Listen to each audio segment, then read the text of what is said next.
कहते हैं ना कि यदि आपके दिल में कुछ करने की चाह हो और अगर कोई चीजें या कोई बैरियर अगर आपको रोक रहा हो फिर भी आप उस चीज को कर पाती हैं और अपने ख्वाहिशों को पर देकर आप आसमान पर उड़ जाती हैं। और ऐसी ही एक कहानी है रांची की एक ऐसी लड़की की जो ये सारी चीजें करती है और उसकी ख्वाहिशें इतनी बड़ी हैं कि वो मंजिल तक जाना चाहती है और आसमान को छूना चाहती है। हम बात कर रहे हैं किकी सिंह की, जो अपने कामों से जो है वो अपनी बातों को लगती हैं, अपने शब्दों से अपनी भावनाओं को किताबों में उकेरती हैं। तो मेरे साथ आज हैं किकी सिंह। सबसे पहले तो welcome to my channel and my gossip. So much. क्योंकि हमने आपके बारे में बहुत सारी चीजें सुनी है, बहुत सारी बातें की हैं। कहते हैं कि जब किसी व्यक्ति को जब कोई बैरियर आता है वो वहीं रुक जाता है। आपके साथ भी एक ऐसी चीज है, आप एक स्पेशल चाइल्ड हैं, स्पेशल ही कहेंगे, आप स्पेशल चाइल्ड है। कैसे इन चीजों की मतलब ऐसी कौन सी चीजें थी जो आपको स्पेशल बनाई?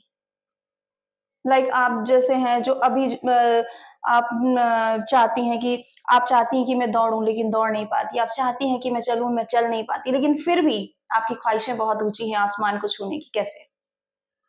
देखिए, बस मैं यही कहना चाहूंगी कि भगवान ने किसी कमी के साथ मुझे जन्म दिया था। तो मैं बस यही चाहती थी कि जब मैं इस धरती से जाऊं तो लोग मुझे मेरी उस कमी की वजह से नहीं याद करें। मैंने अपने लाइफ में क्या अचीव किया, और जो अचीव किया वो सिर्फ अपने लिए नहीं, जो समाज के काम दिया है उसके लिए मुझे याद करें। अच्छा, ऐसी कौन सी जो कहते हैं ना कि जो डिसेबिलिटी होती है वो अलग अलग टाइप की होती है। आपको किस टाइप की डिसेबिलिटी थी जिसमें आपको बहुत सारी चुनौतियों का सामना करना पड़ा? मेन मेरे साथ फिजिकली चैलेंज वाला था। मैं बिना सहारे के चल नहीं पाती। मुझे चलने के लिए किसी न किसी सपोर्ट की जरूरत है, और मेरा जो प्रॉब्लम है उसे सेरेब्रल पल्सी बोलते हैं। ये बहुत ही कम लोगों को होता है, और ऑल ओवर वर्ल्ड इसका ट्रीटमेंट नहीं है, क्योंकि ये ब्रेन से रिलेटेड होता है। तो इसकी जितनी भी सर्जरीज हुई हैं वो सक्सेसफुल नहीं हुई है। अच्छा, लेकिन फिर भी कई लोग ऐसे होते हैं ना कि जब वो अगर उन्हें पता चलता है कि हमारे सामने बहुत सारी दिक्कतें हैं, हम आगे चल नहीं पाएँगे, लेकिन आप दौड़ने की इच्छा रखती हैं। तो ये जो अंदर से जो फीलिंग्स आती हैं, आत्मशक्ति है, वो कैसे आती है? देखिए, मेन है ना कि जब कोई चीज़ें कोई आपको बोले, बहुत सारी चीज़ें लोग होते हैं ना जो आपकी बेइज़्ज़ती करते हैं या बाकी लोगों की बताएँ, तो आप वो झाड़ के निकल जाते हैं, तो उससे कोई फ़र्क नहीं पड़ता है। लेकिन जब वो कील की तरह आपके शरीर में नहीं, जो दिमाग में चुभने लग जाए ना, तब तब बहुत प्रॉब्लम होता है, क्योंकि दिमाग आपके पूरे जीवन पर हर एक चीज़ को नियंत्रित करता है। तो जब वो चीज़ें दिमाग को असर करती हैं, तब मन करता है कि कुछ अलग करना ही होगा। वरना गाली सुनते-सुनते पैदा हुए हैं, गाली सुनते-सुनते ही मर जाएँगे। अच्छा, जैसे आपको जो है राष्ट्रपति द्रौपदी मुर्मू के हाथों आप सम्मानित भी हुई हैं, किस वजह से उन्होंने आपको सम्मानित किया था? उन्होंने मुझे मेरी पुस्तक तेरे नाम का के लिए सम्मानित किया था, और दूसरा कि उस टाइम मेरा अ, पीजी चल रहा था जर्नलिज्म एंड मास कम्युनिकेशन में, और झारखंड से जर्नलिज्म मास कम्युनिकेशन में पीजी करने वाली मैं पहली स्टूडेंट हूँ डिसेबिलिटी कैटेगरी में। देखिए, तो हमने पहले ही कहा था ना कि जिस प्रकार से चुनौतियाँ जब आती हैं सामने और चुनौतियों से कैसे निपटना है, तो आपके सामने कोई न कोई एक ऐसा व्यक्ति होता है और वो व्यक्ति हमारे साथ बैठे हैं किक्की सिंह। आप जैसे आपने बताया कि आपको स्पेशल चाइल्ड बना के भगवान ने भेजा है। आपको काफ़ी चुनौतियाँ आई होंगी, पढ़ाई-लिखाई करने में, स्कूल जाने में काफ़ी दिक्कतें आई होंगी, लेकिन फिर भी आपने पीजी किया है, वो कैसे किया आपने पढ़ाई?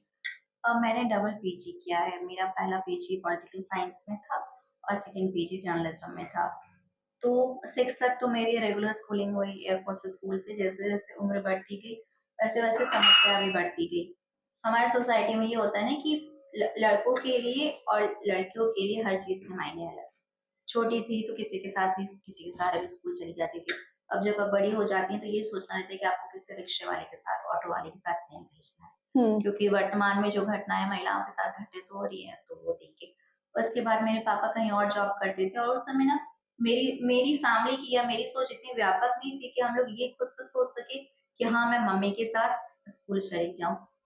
तो और उस समय जब मैं पढ़ रही थी तो सीबीएसई बोर्ड में आज भी, और उस टाइम भी 75% अटेंडेंस मस्ट था। तो उस टाइम पे मेरा एडमिशन नहीं हो पाया, क्योंकि मेरे लिए रेगुलर स्कूल जाना पॉसिबल नहीं था। तो मैंने जैक बोर्ड से अपना आगे की पढ़ाई की, और उसमें भी प्रॉब्लम हुआ कि मैं सीबीएसई बोर्ड से इंग्लिश मीडियम पढ़ के आई थी। अब अचानक से आपको साइंस और आपको मैथ्स हिंदी में पढ़ना पड़ जाए ना, तो मतलब वो नहीं कहते, ऐसा लगता है कि आप एक दूसरे ग्रह में आ गए हैं। और उसमें भी फर्स्ट अटेम्प्ट में 10th पास करना बहुत मुश्किल, और खासकर झारखंड बोर्ड में तो आप मान के चलिए इम्पॉसिबल टाइप का था। तो मैं पास हुई थी। बहुत अच्छे नंबर से तो नहीं, लेकिन मैं ठीक मार्क्स से पास हुई। अच्छा, आपने मास कम्युनिकेशन चुना। आपने कहा कि आप पहली ऐसी महिला हैं, गर्ल हैं जिन्होंने मास कम्युनिकेशन में आपने पीजी की। मास कम्युनिकेशन ही क्यों चुना आपने? देखिए, मेन है ना, हम लोग के सोसाइटी में ये धारणा है कि जो फिजिकली चैलेंज लोग हैं, वो ग्लैमर की दुनिया में या फिर टीवी चैनल्स या फिर किसी बड़े प्लेटफॉर्म पे नहीं जा सकते। आप विदेश जाके देखिए, वहाँ पे ये ऐसे कोई बंदिशें नहीं होती कि फिजिकली चैलेंज लोग ये कर सकते हैं, वो नहीं कर सकते। तो मैंने इस चीज को दूर करने के लिए, क्योंकि मुझे पता था कि एक तो वैसे ही कंपनीज मुझे एक्सेप्ट नहीं करेंगी, क्योंकि मुझे न्यूज डिबेट्स में बुलाया जाता था। मैंने उनसे सजेशन लिया और वो बड़े न्यूज़ डिबेट्स में ही बुलाया जाता था कि इन सपोज़ मैं आपके यहाँ जॉब करती हूँ, तो क्या आप मुझे रखेंगे? तो उन्होंने कहा कि प्रॉब्लम तो होगी आपको, और बाद में और प्रॉब्लम हो जाएगी जब आपके साथ डिग्री नहीं होगी। तो सबसे अच्छा यही है कि आप डिग्री के साथ निकलें, ताकि आपके पास एक अलग सपोर्ट हो आपकी डिग्री का। उस वजह से आपको कोई दरकिनार ना कर सके। अच्छा, आपने एक किताब भी लिखी है शादी के ऊपर। उस समय हाँ। आपके मन में क्या चल रही थी? नहीं, उस समय हमारे सोसाइटी में शादी बहुत बड़ी चीज़ है। लड़के के लिए भी, लड़की के लिए भी, जॉब के बाद सीधे शादी। और हमारी सोसाइटी में आप आज भी देखिए, जो एक बिना जॉब वाली लड़की शादी करती है और एक जो जॉब वाली लड़की शादी करती है, दोनों के स्टैंडर्ड में और दोनों की फैमिली, दोनों उसके बारे में क्या सोचते हैं, उसमें बहुत फर्क होता है। तो मैंने यही दर्शाने की कोशिश की है कि अगर एक मतलब सिंपल ग्रेजुएट लड़की के लिए, एक नहीं कहते हैं कि सपनों का राजकुमार उसकी ज़िंदगी में आ पाएगा या नहीं आ पाएगा, क्या वो सपना साकार होगा, नहीं होगा, क्या-क्या प्रॉब्लम होता है। अगर आपके पास नौकरी भी ना हो, डिग्री भी ना हो, आपके फादर के पास दहेज भी ना हो, हुँ। तब आपके सपने, शादी के सपने का क्या होता है। और वही लड़के के साथ अगर ये सब चीज़ें लमसम भी हैं, तो तब भी उसका सपना, उससे सुंदर लड़की ही मिलेगी, बहुत घर सँभालने वाली अच्छा। मिलेगी, लेकिन लड़कियों के साथ ये पूरा ऑपोज़िट हो जाता है। आपने अपनी किताब में इसके बारे में लिखा है और सबसे बड़ी बात ये आती है कि जैसे कि आप लोग भी जानना चाहेंगे कि जब हम बोलते हैं ना कि हम अपनी भावनाओं को किताबों में कैसे उकेरते हैं, शब्दों में कैसे उकेरते हैं, तो आपके मन में भावना कैसे आती है कि उस समय क्या चलता है आपके दिमाग में कि मुझे कुछ लिखना है? आदमी लिखना कैसे सीखता है? मैं तो लिखना इसलिए सीख गई क्योंकि मैं जब बाहर की सोसाइटी से कटी 6th के बाद, तो मुझे बहुत लोगों के ताने सुनने मिले, और उस ताने के बारे में सोचने के लिए मेरे पास काफ़ी समय रहता था, और उसका मातम मनाने के लिए भी काफ़ी समय रहता था। तो मुझे लगा कि जो चीज़ें मेरे मन में आ रही, मैं मन तक ही क्यों रखूँ? क्यों ना उसको कागज़ में उकेरूँ? ताकि पढ़ने वाले को भी लगे कि हाँ, समाज में परिवर्तन होना चाहिए। किसी के प्रति किसी को इतनी हीन दृष्टि नहीं रखनी चाहिए। तो वहाँ से करते-करते आई, और मेरे पास बहुत सारी चीज़ों के बारे में थॉट्स चलते रहते हैं। अब मेरा यही काम बच गया है, सोचना और लिखना।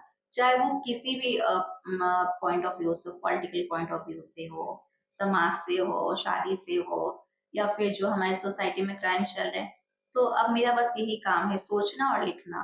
अच्छा, तो एक चीज़ और मैं बता दूँ किकी के बारे में, ये सोचती हैं और लिखती हैं, तो सीधी चीज़ें ये हैं, ये बहुत अच्छी कंटेंट राइटर हैं, कंटेंट ये लिखती हैं और यदि आपको भी लगता है कि हमें अपने चैनल के बारे में या फिर आपके मैगज़ीन के बारे में यदि आपको कुछ भी लिखवाना हो, तो एक बार आप इनसे ज़रूर संपर्क करें क्योंकि कि आप बिल्कुल। लिखती बहुत अच्छा है क्योंकि जो व्यक्ति दिल से लिखता है ना, वो काफ़ी अच्छा लिखता है। तो आप लोग भी अगर आपको कुछ कंटेंट लिखवाना हो अपना या आपको अगर लगता है कि आपकी कुछ मैगज़ीन में इनकी शब्दों को जगह मिल जाए, बातों को जगह मिल जाए, तो एक बार आप ज़रूर देखिएगा।